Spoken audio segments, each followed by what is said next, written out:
Hi guys, welcome to my video. My name is Nantrani and I am currently a student at the Training Institute and my lecturer is David Irvin.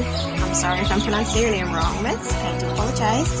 However, this video is scheduled to be submitted today, which is the 17th of June. And it is a video to outline the aspects and rules and responsibilities or duties of a phlebotomist. However, I will be providing you with some information and what we actually do as a phlebotomist and our duty and role of phlebotomist. However, phlebotomy is the incision into the vein for a purpose of drawing blood, whereas phlebos mean vein and tomy means incision, which is also a Greek word. Function of a phlebotomist is to draw blood samples from a patient, collect and deliver them to the lab in accordance with the doctor's requisitions. Phlebotomist today. A phlebotomist is a person who actually withdraws the blood.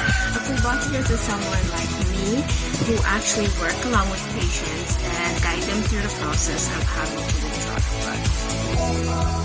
Some of our responsibilities are to go ahead and provide quality patient care and re-establish procedures, such as one of our roles or responsibility which we would actually have to proceed, which our patients is to make sure that we identify our patient correctly, maintain patient confidentiality, answer patient questions, and provide them with helpful information.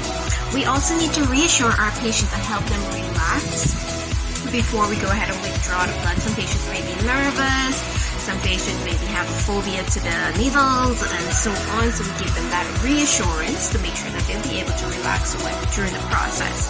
Also, we do maintain a safe work environment. Documentation of the informations and workload are very important.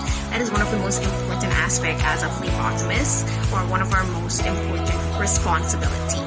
Also, we do label samples, but that is only when we're withdrawing the sample. We do not label any tube pre-handed because that is just something we do not do. We also are able to go ahead and do collecting of point of care. Those are some of the rules or responsibilities and functions of a phlebotomist, which are established in one of our procedures, of which we would have to go ahead and follow on a daily basis. Also, some of our supplies are routinely used on a daily basis, which we would actually go ahead and use for vein puncture or withdrawing blood as a phlebotomist would be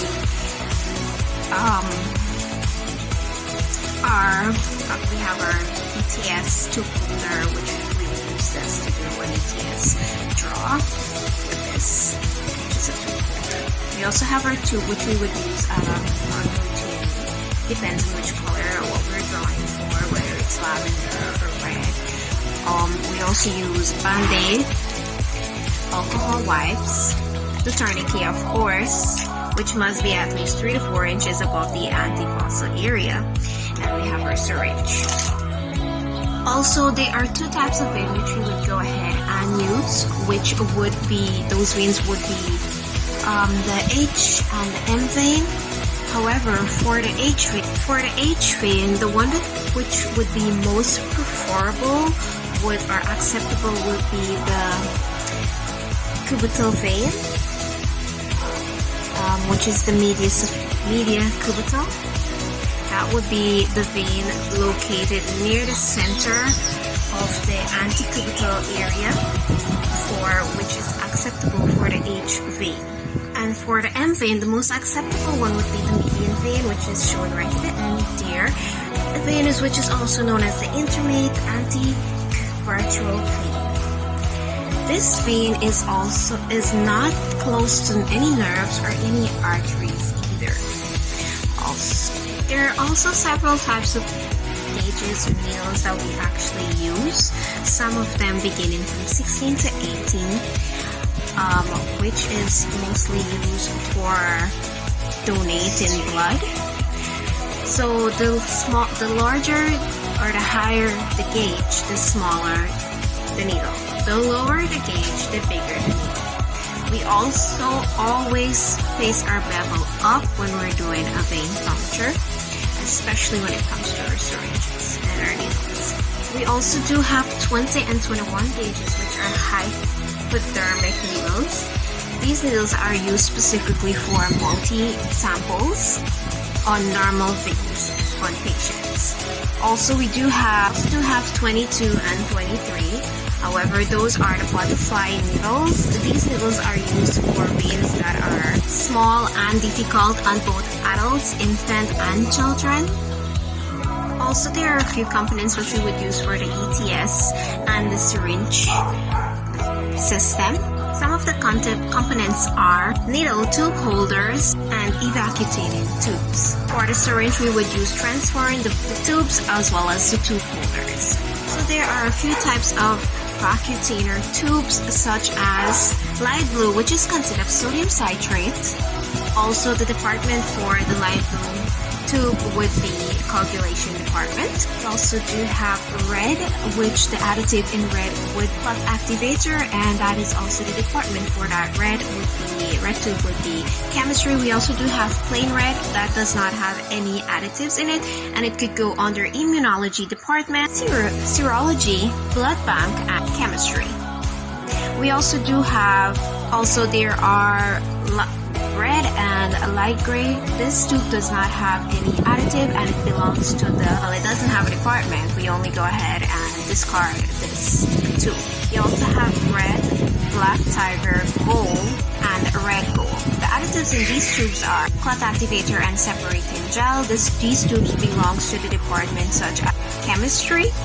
Green and light green, this is also have the additive of sodium heparin or lithium. We also have green/light green, which also consists of lithium heparin additive and gel separator. This light green/green tube stopper belongs to the department chemistry. We also do have green, which consists of lithium heparin and sodium heparin. This department is also known as chemistry department. We also have lavender, and the additive for this tube stopper would be EDTA, which belongs to the hematology department. We have pink, which also do have EDTA as a additive. This is also used for blood banking.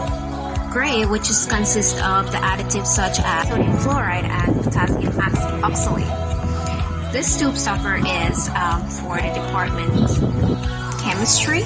We have orange, gray, yellow, which have the additive of thrombin, and it also is for the chemistry department. Royal blue, non-inadditive EDTA, and sodium heparin. This tube also belongs to the department chemistry. We also have the tube stopper tan. That additive would be EDTA, and we have gold, which EDTA would be SPS, that would be the microbiology department. And last but not least, we have yellow, which additive would be acid citrate dextrose. And the department of this tube stopper would be blood bank and immunology department. We also do have the order of draw for vein puncture, which would be such blood culture, which is the yellow SPS sterile bottles, and the rationale for this blood culture would minimize the chance of microbial contamination. So we have the coagulation tube, which would be the light blue tube. This also is the first additive tube for the order of draw, because all additive tubes affect the coagulation test. Also, there are glass and non-additive. For the glass non-additive tube, the color for this would be red. Prevent contamination by additive in other tubes. There are plastic clot activator tubes and serum separator tubes, which the color would red and gray, gold plastic. The rationale for this would be after coagulation, is because of the silica particles. Active clotting affects coagulation tests, and carryover silica into subsequent tubes can be overridden by anticoagulant. There is also plasma separator heparin tubes, could be green and gray, and light green plastic. The heparin affects coagulation tests and interfere with the collection of serum specimens. EDTA tubes and plasma preparation tubes, which would be lavender, pink, purple, or coral. They are responsible for more carryover problems for any other additives. Finally, we also have oxalate and fluoride tube, which would be gray. Sodium chloride, fluoride, and oxalate affects the sodium and potassium level. Order of draw for the capillary puncture would be, first thing would be the blood gas specimen, the EDTA specimen, which would usually be in a lavender tube, other additive specimen, lastly, the serum specimen. This would be the order of draw for vein puncture and capillary puncture as well. Some of the components that is consist on a phlebotomy tray would be items such as alcohol, swabs, we have gauze, assorted evacuate tubes, syringes, syringe transferable device, we would have the tourniquet, butterfly collection sets, micro collection equipments, which are for capillary, gloves, sharp containers, pen tube holders, various sizes of syringe, different tubes, different colors for different procedure. As you can see in the image behind me here, there is a set of items on the tray, of which I would have mentioned a few minutes ago. Also, there are a few steps for the ETS system and the routine for ETS and how we go about with the procedure. Let me go ahead and explain that to you. It may be a bit long, but we can do this. Let's go. So for the routine ETS, the first thing we would do is we would go ahead and review and assess the test request. Then we would approach and identify and prepare the patient.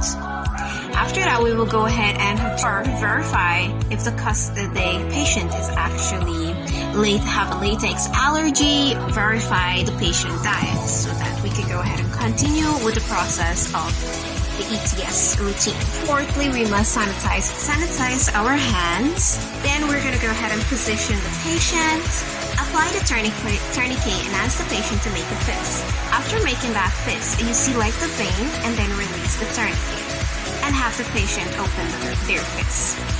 After that, you would clean the area and have it air dry.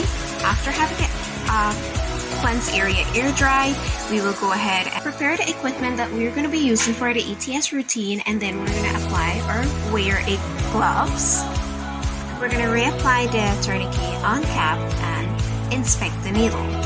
After inspecting the needle, we're going to go ahead and ask the patient to make a fist, archer the vein, and then insert the needle for the ETS routine. After establishing blood, we can go ahead and remove the tourniquet, ask the patient to open their fist, and then fill, remove, and mix tubes in the order of draw. After we're finished mixing the tube in the order of draw, we are going to go ahead and place the gauze and then remove the needle and apply pressure. After applying pressure, we're going to go ahead and discard the collection unit, and after discarding the collection unit, we are also going to go ahead and after discarding the unit, we're finally going to go ahead and label the sample. After we're finished labeling the sample, we are going to go ahead and also observe the specimen handling process. After observing the specimen handling process, we're also going to go ahead and check the patient's arm and then apply a band-aid on the patient's arm where the puncture was done. Also, we're going to go ahead and dispose of used and contaminated materials. And finally, we are going to go ahead and thank the patient and remove our gloves and sanitize our hands. After we're finished sanitizing our hands, we will transport the specimen to the lab, and that will be the final process of the routine ETS. And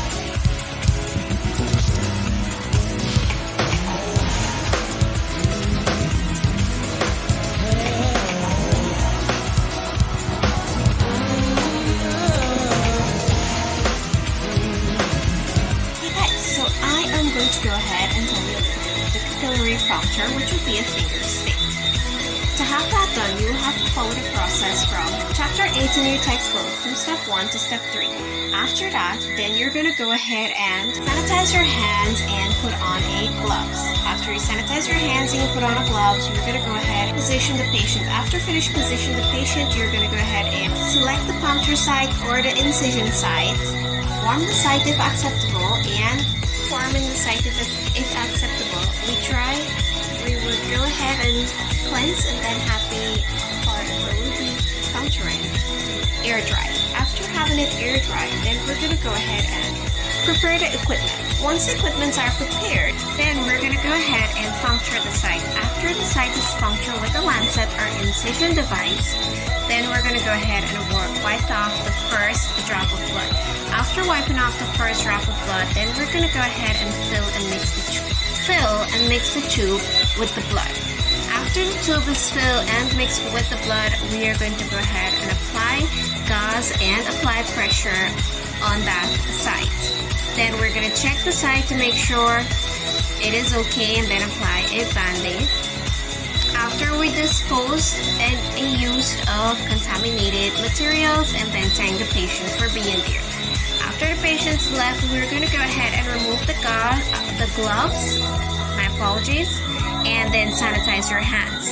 After that, you transport the specimens over to the lab, and you're all set on doing a finger stick, which is a capillary puncture, which is also needle syringe vein puncture.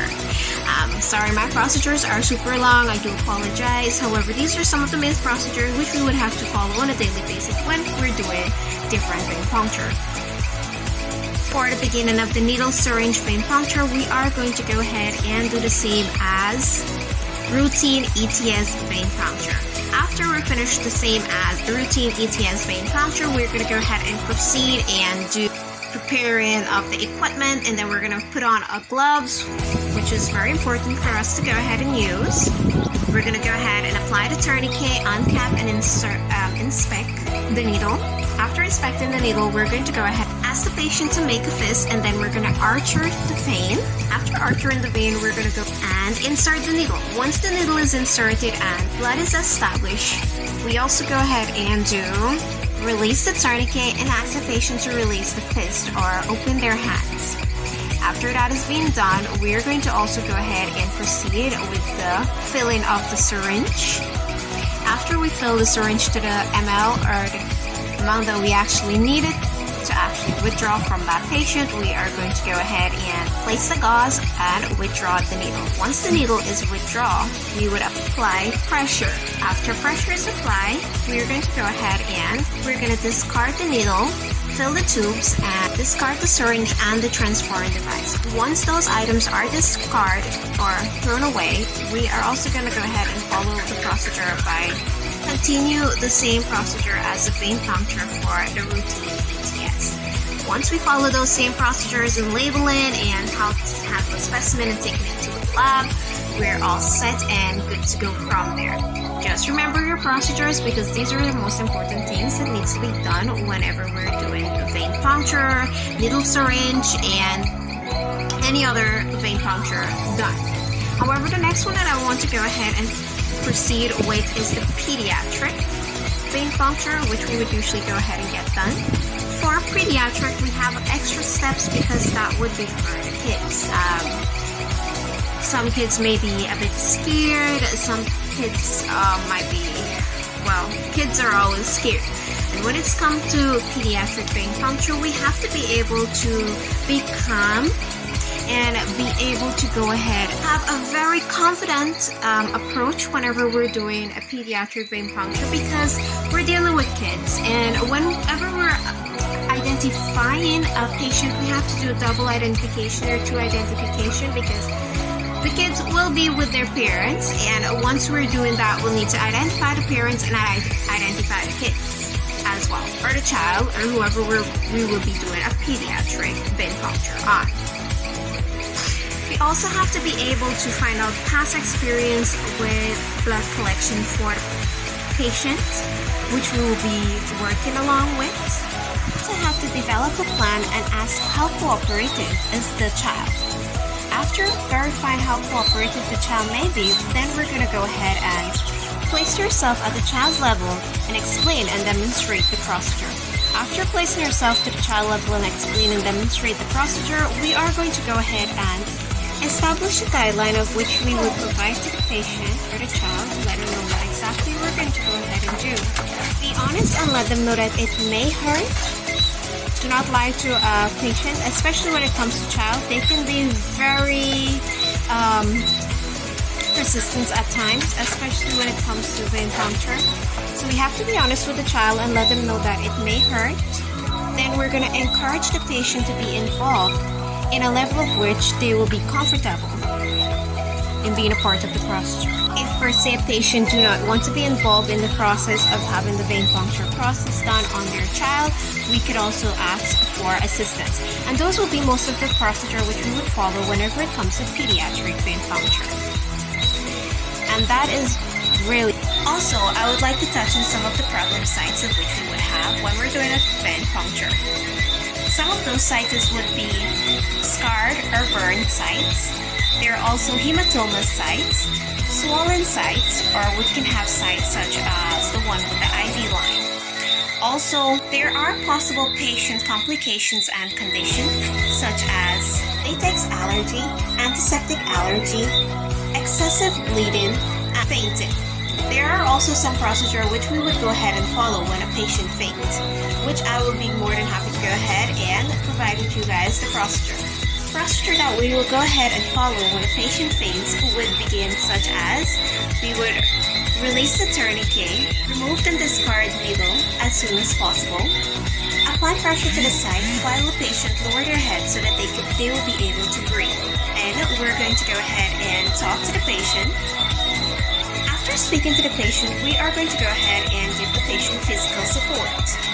Then we're going to go ahead and ask the patient for permission and explain the procedure of what next we're about to go ahead and do.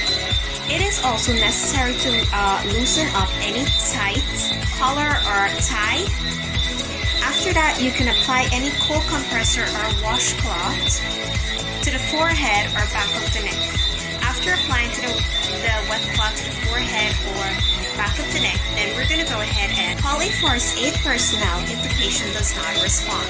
Then we're going to go ahead and document the incident according to facility protocol.